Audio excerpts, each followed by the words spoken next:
Good morning, everybody. And the task I've been given is to give an update on regeneration in Havering.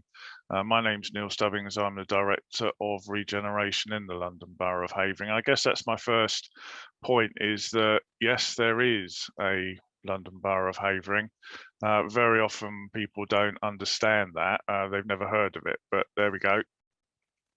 It's probably, for anybody who doesn't know it, it's the easternmost borough within Havering, within London, and is just north of the River Thames, and is bounded by the M25 on its eastern side. It has, in the past, it has never really been at the races when it comes to regeneration. Land value is very low, hasn't been a place that did welcome redevelopment. But I think through the new administration, we've turned that around, and land values are beginning to go up now, so regeneration tends to be viable in the borough. So that's a map of Havering, just to orientate yourselves. And if people don't really know where Havering is, we're Romford, Upminster, Hornchurch, Rainham. That's the area that we are. The local authority is very clear why we want regeneration. It's because we want to be involved. We want modern quality homes for people. But they need to be safe, they need to be energy efficient, and they need to be affordable. It's no good having regeneration where local people can't afford the new homes that are being built. Consequently, very important for us is that we deliver affordable rent, but also low cost home ownership.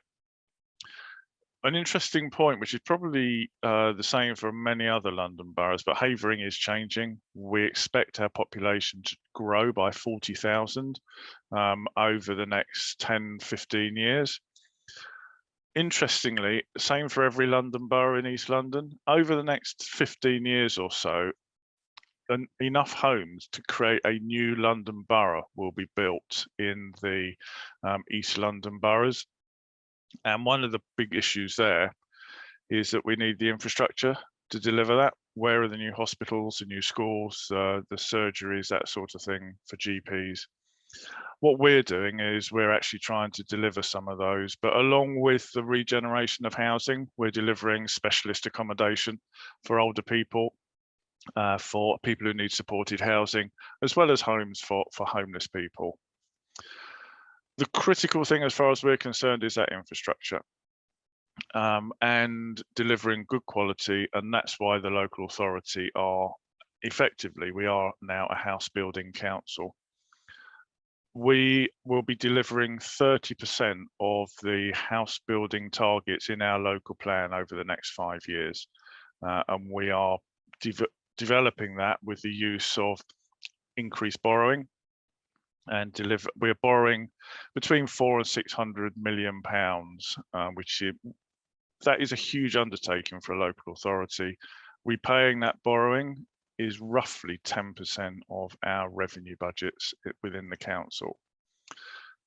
So our regeneration programme overview, we've got a 12 sites regeneration joint venture with Waits Residential.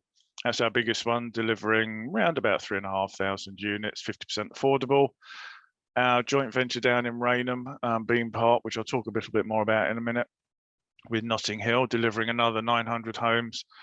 Joint venture in Bridge Close, which was originally with partners Savills and First Space, which we're now delivering directly, is about 1,000. So we're delivering as a council over 5,000 new homes, and we're targeting 48 to 50% affordable housing. We also have a private sector, a private rented sector arm, Mercury Land Holdings, which is looking to develop at least 500 homes within the borough. Very quickly, we have got some sites on the go at the moment. The Waits joint venture is actually building out at the moment on 4 sites, which is Napier, New Plymouth, Solar Serena, Sunrise, Waterloo Estate, and Chippenham Road, and that's within 3 years of setting the joint venture up. So we now have planning permission on nearly 2,000 homes. So it's all about delivery as far as we're concerned. I don't know if anybody knows Havering at all in more detail, but Napier, New Plymouth is the first site on the go. This is down in Rainham along the A1306. That's an artist impression, which is very easy to do. We can all come up with an artist's impression of what something looks like, but we're actually now in progress, and those homes are getting point to all being topped out, and they will all be delivered round about this time next year. So this is our first site that is actually on the go and moving forward nicely. Solar Serena Sunrise in Hornchurch is supported housing for older people. It will include some extra care, but also importantly for us, it will actually give opportunities for local homeowners to buy into a supported housing environment through either low-cost home ownership or outright sale. That's what the site looks like at the moment. In fact, that was probably a couple of weeks ago now. So it's beginning to move forward nice and quickly. Construction started last month. So we expect the first homes to be available within the next 2 to 2.5 years. And then the big site is Waterloo Estate. Anybody who knows Romford will be able to see this as you come into the Romford station from London, just next to the brewery. If you look north, you can see Waterloo Estate, which is currently being knocked down. And we're going to deliver around about 1,400 new homes based on a village green approach with a focus on the St Andrew's Church that's there at the moment. Quite a busy slide this one, so apologies for that, but it is such a large site. It's just showing how we're delivering it in up to 6 phases, and it's currently, as I said, being demolished at the moment. We've got I think the tallest long reach crane in Europe on site at the moment, knocking down 2 12-story towers that are on the site at the moment. We've also got other sites that we want to deliver over time as well with the Waits joint venture. There are 12 sites in all. As I said, we're on site with 4.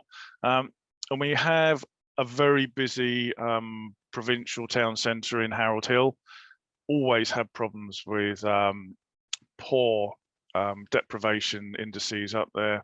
A lot of it is buildings based, and what we've now identified is that we're effectively going to redevelop that site to take out all the sort of the design problems that create a lot of the antisocial behaviour and poor issues up there. And we've got a couple of other sites in Brunswick Court and May Green Crescent, and then some other smaller sites as well that will end up delivering, as I said, 3,500 homes. Important to us with Regeneration is taking residents with us. We do a lot of consultation. We speak to residents, we speak to businesses, we get them involved. We've actually achieved, we've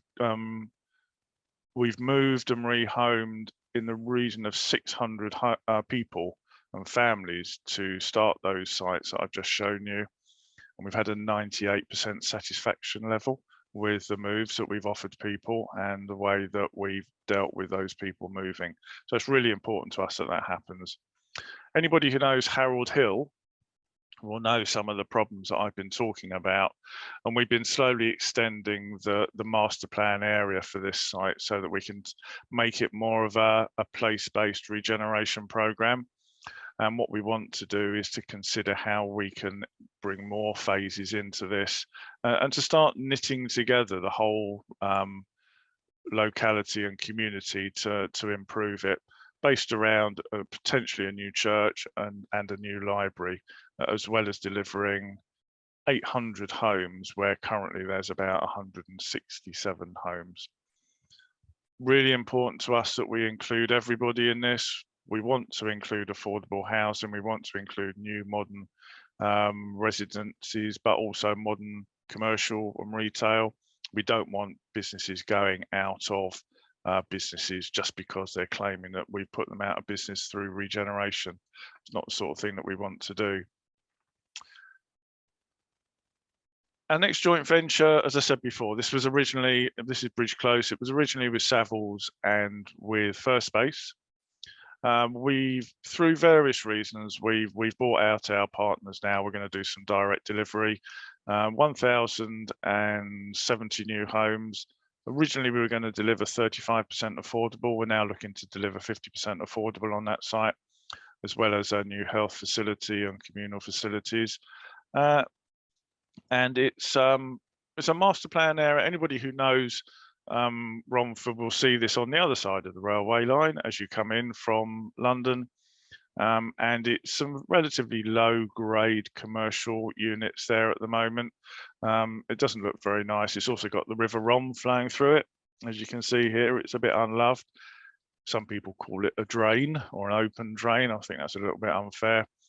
But what we're hoping to do is to open up the River Rom, regreen it, and to build new homes and new school and health facility there, and also open up the ability for people to get into Romford, because there's a problem getting over the River Rom, so put a new bridge in, a new square, etc.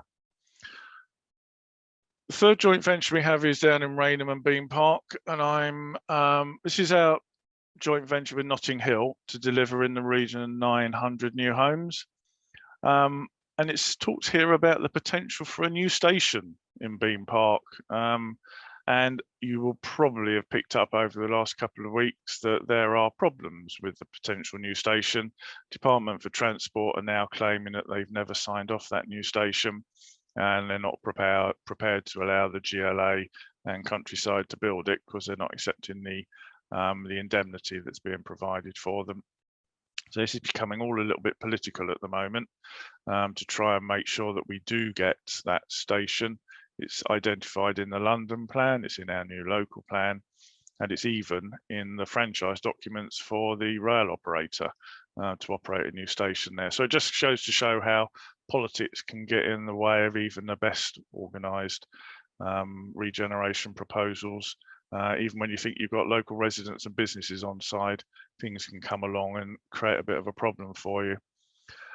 Also, that particular area has had a double blow just recently, where TfL and their financial situation have withdrawn all of the funding, and that was £5 million for the linear parkway, which was to make it a better cycling and pedestrian route from Dover's Corner into Barking and Dagenham.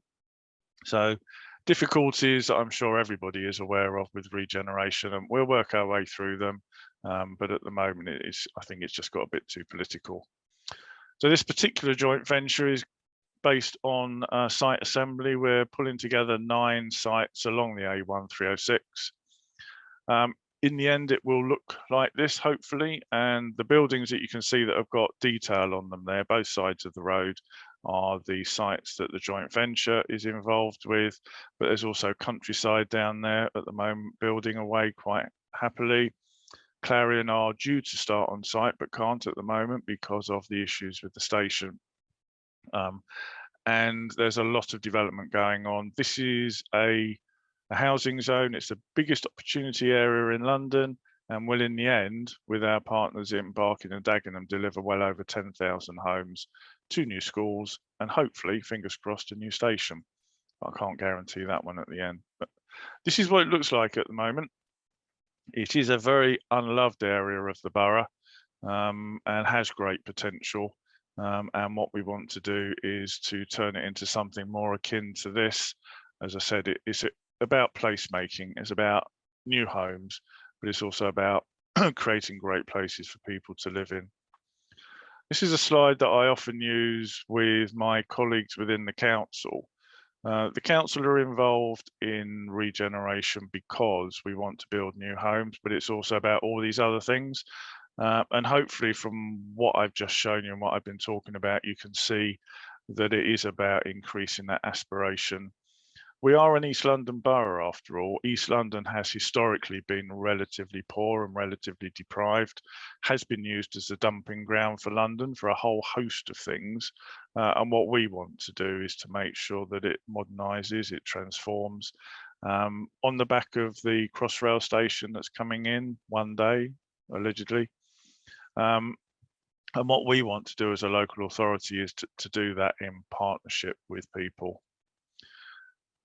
Now, this is an interesting slide because this shows how involved everybody gets. This is a slide of one of our directors and the chief executive. I'll let you work out who's who in that one.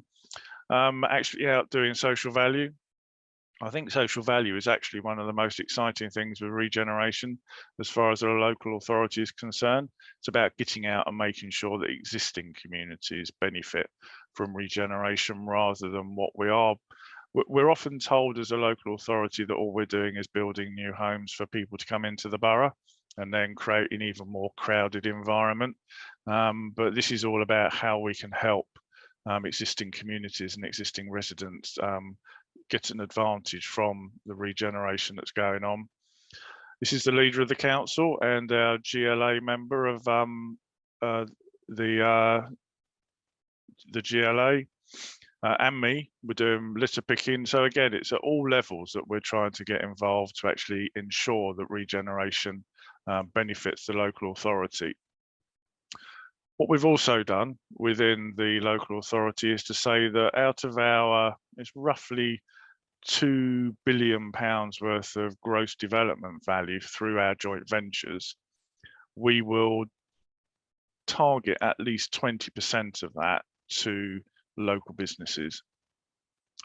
And we believe that if we achieve 20%, that will deliver in the region of £660 million into the local economy and create jobs, along with the training and apprenticeships and working with schools and colleges to engage with young people and improve their aspirations. I think one of the problems that we've always suffered from within Havering is a lack of aspiration, a feeling that you'll leave school, you may not have many qualifications. Those who do tend to go to university and then not come back. And what we want to do is engage with young people, grab hold of them and show them what regeneration can actually do and what can benefit them by. And these are just some numbers in terms of what we're achieving at the moment. We're very focused at this, and social value is something that local authorities are having to pick up now anyway with the new public sector procurement duties, but we believe we're actually delivering this sort of thing. One of our flagships, so Napier New Plymouth, was the photographs that I showed you of what was coming out of the ground. We had a target of 20% local spend, and we actually believe that we've actually achieved that and probably overachieved that in terms of the numbers that we've been awarding to local people and local businesses. So we're not just saying it, we're not just targeting it, we're actually delivering it on the ground, which again is really important to us as a local authority. And when it comes to the joint venture, this is my last slide, you'll probably be pleased to know. Of the 3 joint ventures, we're delivering around about 3,500 new homes, affordable homes, 48% affordable. But then on the right-hand side of this slide, you can see the big numbers there. The nearly £2 billion worth of development value, we're putting in that, over 500 million of borrowing. But we're also, on top of that, we're actually spending 480 million from our housing revenue account to actually buy the affordable housing from those. And importantly for us, that's all repaid within 30 years in terms of a payback. So that's one of our key yardsticks in terms of whether or not this is successful. So that was a very quick canter through. I didn't want to take up too much time, but I'm absolutely more than happy to answer any questions that you might want to raise. Okay, yeah, morning everybody, and thanks for the opportunity to speak this morning at this event regarding development and regeneration sites. I'm showing you a bit of a sneak peek this morning, actually. This is our Future City Plan investment prospectus, which is a bit of the tip of the iceberg in terms of our portfolio, but I thought it'd be interesting just to share that with you this morning to generate a bit of a discussion, and very similar to what Neil was talking about earlier, and the journey that Birmingham City Council's going on in terms of the future of the city centre for the next 20 years going forward. And as part of that story, you know, it's being a public sector worker, it's about that pride within the city, and that pride through that social value, that levelling up with, you know, the good people of Birmingham. And what we do is what we have to provide for them people. It's not just about the bottom end, but it's about the places and spaces and that future opportunity in terms of access to good homes, affordable homes, public transport, public green open space, etc. on that. And you know, Birmingham's motto is forward, and it does that even through pandemics, recessions, and the leader recently said, we will move forward. And that's what Birmingham's about. It's about that juxtaposition between the engineer and the artist, and about how we deliver things, and being the city of 1,000 trades, which is very much still the case. And Birmingham's got that journey, that has always gone on. It reinvents itself, from the ICC to Bingley Place to the Rotunda, right through to Birmingham Marina, Symphony Hall, the new Bullring Shopping Centre, most recently Grand Central. So Birmingham has that thread, it has that story, that excitement as a major city, being the second city in the UK. And our story, has many facets to it. It goes right back to the 80s in terms of the Highbury initiative, and that was about really breaking down quarters and connecting the pieces together in terms of getting rid of the ring road. And then along came, the big city plan in 2010. Is a city centre master plan for regeneration, investment, economy drive, etc. And it did exactly what it said on the tin. There was 5 areas of transformation, and they're in the throes of being delivered. From Curzon Street to public transport in terms of Sprint and Metro, around Paradise redevelopment with Argent, Smithfield, you can see in the top right with our partner there, Lend-Lease, that's been brought forward, and a major other sort of schemes through Paradise and through Ladywood. So a whole variety of opportunities that are being now realised. So the question is, what do we now do next going forward? And that piece is our future city plan. Back in January, we launched what we called our Shaping Our City Together. And the whole drive of that was actually to ask the question, rather than lock ourselves away in a room for 2 years and come out with a solution and say, there you are, everybody, get on with it. This was about actually saying, what do you want, involving key stakeholders, investors, developers, community groups, schools, the good people of Birmingham. And we've gone through that process of collating that information through all sorts of different events, which has made the whole process very different to what we've done before. And it's very groundbreaking what we're doing here, to have that level and scale of engagement, to actually develop a blueprint for the next 20 years. We have to start with somewhere, and we have to set that sort of blueprint to get them hooks on, so the plan had to be, innovation, where do we stand as a global city, where prosperity is shared by everybody. We've got to make sure everybody's happy and healthy and access to affordable good homes. It has to be connected and culturally distinctive, and where our neighbourhoods showcase the best of what we're about, in terms of environmental quality, resilience and adaptability. And we're just going through that now in terms of COVID, and how we've adapted to that, and how we've actually, created that confidence in the city to carry on. And we're a proud city now. We have a unique identity, where we embrace technology, we're creative, where there's beauty and imagination. And I know they're sort of maybe airy-fairy words, but they're really, really important to any regeneration and development story. It's absolutely fundamental, and we shouldn't lose sight of these hooks going forward. So it's a plan that's driven on clear principles. We've set them out, and for, as we said, key stakeholders to respond to. And at the forefront of that, it has to be green. It has to be equitable, it has to be livable, and it has to be distinctive. They're the 4 cornerstones to everything that we do and drive through with this plan going forward. And as part of that, we have 6 different sections. City of centres. Because the way I view the city is that city centre is the town, and then you got a series of villages. This 15-minute concept. Birmingham City centre is very tight, it's very compact, and you've got these surrounding villages that are within a stone's throw. It's about how do you connect them all up. Then it has to be a city of growth for all. How is this where we spread the jam for everybody? Where do we spread the opportunity in the city centre beyond to these other parts of Birmingham that are desperately crying out for investment in developer?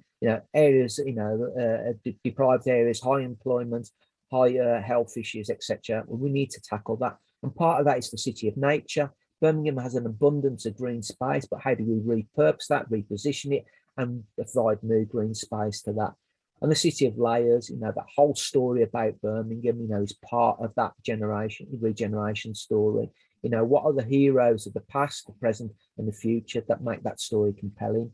And to knit this together, you have to have the city of connections, good public transport infrastructure, in terms of the metro, the sprint. We've got the metro going for the city centre into high speed 2, which will connect out to the airport. And then how do these spurs connect out to wider community groups? And then the use of technology. How do we keep our young people in the city through our great educational institutions, to develop that creativity, that technology, and the future of where we're going in terms of the built environment.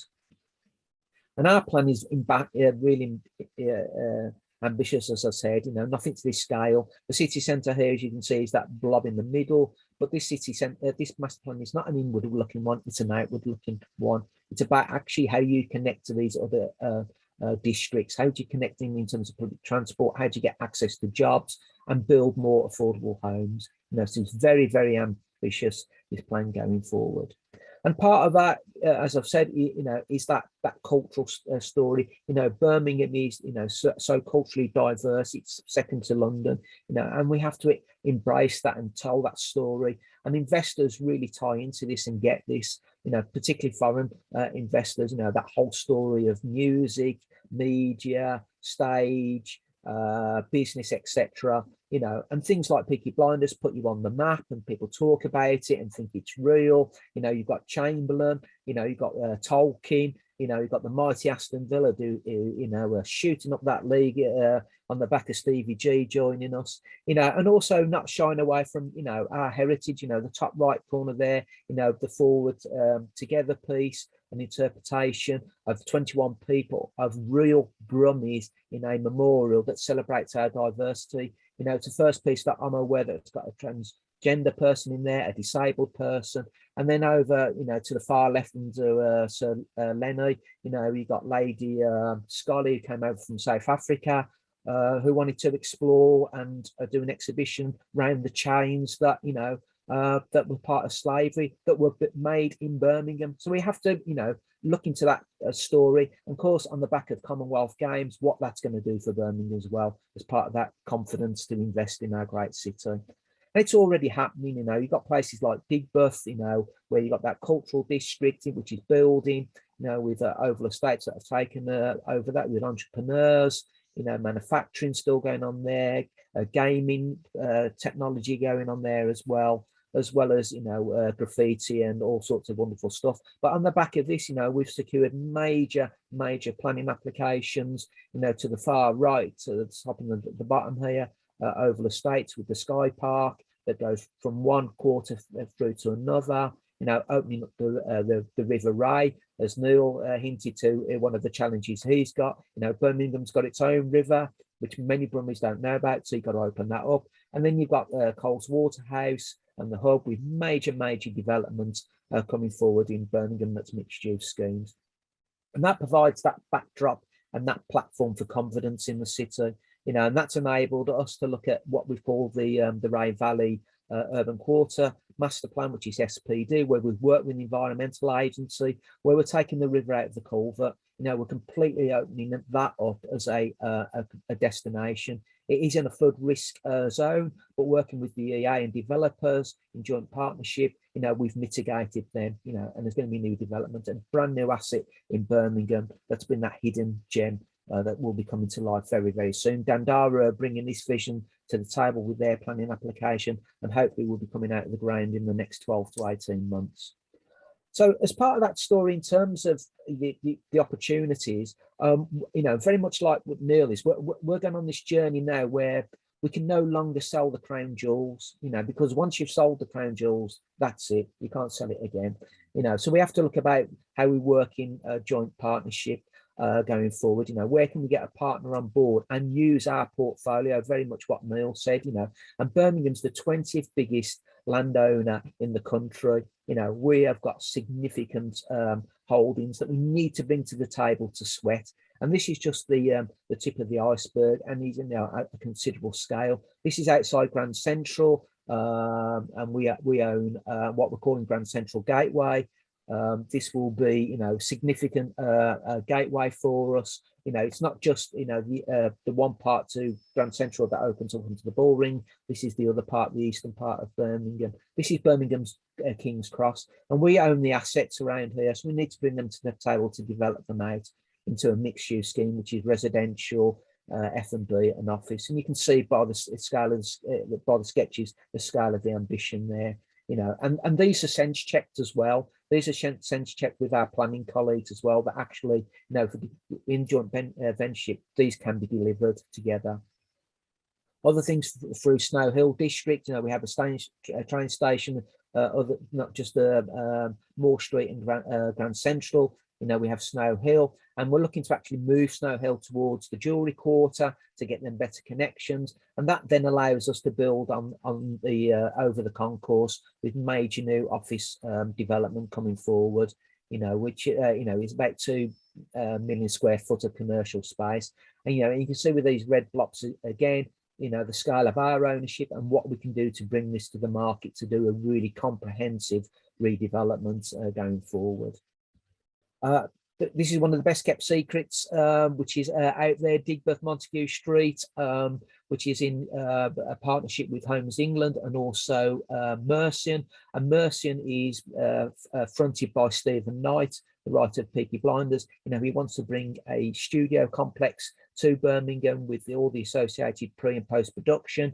And as part of that, we're looking to bring the Museum of Birmingham and Science and Industry to this site, which will be complemented by residential, F&B and office. And working with Homes England, you know, we're looking for that partner to deliver that. But, you know, it's 10.5 hectares there. You know, it's a fantastic opportunity. And where Birmingham grew up, you know, with the canal and the river network going through there, with a considerable green thread of infrastructure there to work upon. But again, you can see the scale of the ambition, and part of this is moving out to the east, Birmingham, where, you know, there's, you know, it's desperately crying out for regeneration and investment. You know, there are high levels of unemployment, something like 30%, so we need to capitalise on that. Then we have Millennium Point, which is, you know, again, Birmingham's freehold. It's the gateway to Birmingham when you arrive on High Speed 2. You know, what goes on in that building is fantastic. But in terms of the building, it blocks connection to the wider area in terms of the university campuses, BCU and Aston, to the Innovation Quarter. So again, it's just about repurposing and repositioning this, you know, still providing that offer, but complemented with residential and future office, but more flexible and efficient floor plates with the green heart infrastructure there as well. You know, first impressions count. This is really, really exciting and created a lot of interest in terms of getting a partner on board. Oops, sorry, I've lost my flow there. And then the other one, which I'm really excited about, which is again part of that green infrastructure story, which is again a reaction to COVID in terms of an agent of change, is that, you know, we want to create a green heart in the centre of the city centre. You know, actually take out a whole development block and actually put a park there. You know, that is supported by residential development, office and F&B and retail. And we all know that retail's not coming back to the scale that we once knew, but, you know, W.H. Smiths and people like that still want a front door. You know, it's right on the gateway of Curzon. It also links into the business district as well. What's been really interesting about this is that, you know, for the consultation, is that people are saying the park's not big enough, you know, which is really, really exciting. You know, so we now commissioned through this piece for shaping our city together and these opportunities, appointed Arcadis, who will help us now look into about how we deliver these. You know, it can't just be a document that sits on a shelf. It's about how do we deliver these, how do we fund it, how do we get that partner, how do we phase it, etc. And then it's not just the city centre. You know, what we're calling our sort of central renewal areas, you know, where there's 6 of them outside the city core. And this is really, really important, where we spread that jam, where it's outward looking. You know, how do we connect into these, where we identify the growth potential. You know, we put that route of delivery in there, we go beyond that ring road, we put in new metro links, etc., to connect all this up. And there are massive opportunities. Peddymore, you've probably heard about. This is phase 2 now. We've got the development partner for phase 1, looking for a development partner for phase 2, in terms of manufacturing. And so we're out there looking for a partner there to do that. Creation of jobs, right close to residential development. Perry Bar on the back of the Commonwealth Games, the village, which unfortunately is no longer the village because of time constraints and funding, which is our legacy piece. About 1,200 homes there. We own all the red sites around there. It's about redeveloping that whole site as part of that Commonwealth Games legacy. It's not just about sports and winning medals. This is about creating good jobs, access to affordable homes, and you can see the scale of that development on the slide below. And it's not all about towers. It is about a high density, but not towers. 3-4 story homes, etc. Going forward. A new local centre, a new train station is being built there as we speak. So really exciting proposition to find a partner to deliver that. Life Sciences in Selly-Oak, a whole site there to develop life sciences campus, working with the NHS, the Children's Foundation Trust, etc. And again, looking for that partner to deliver this, and this is part of that story about retaining our really, young people that go through, the education system in Birmingham, that, there's opportunity to, stop in Birmingham and have, real successful careers, in different aspects, including this life sciences campus. We also look at our local centres, and some of you may know this one, Sutton Coldfield, which we call a sleeping giant. It's in a very affluent area, but in terms of the way it's laid out, bear with me, sorry about the thing. The way it's laid out, it's not flexible, it's not efficient, and people have moved out. So we're in the process of actually consolidating a lot of Sutton Coldfield to actually go to the market and redevelop that.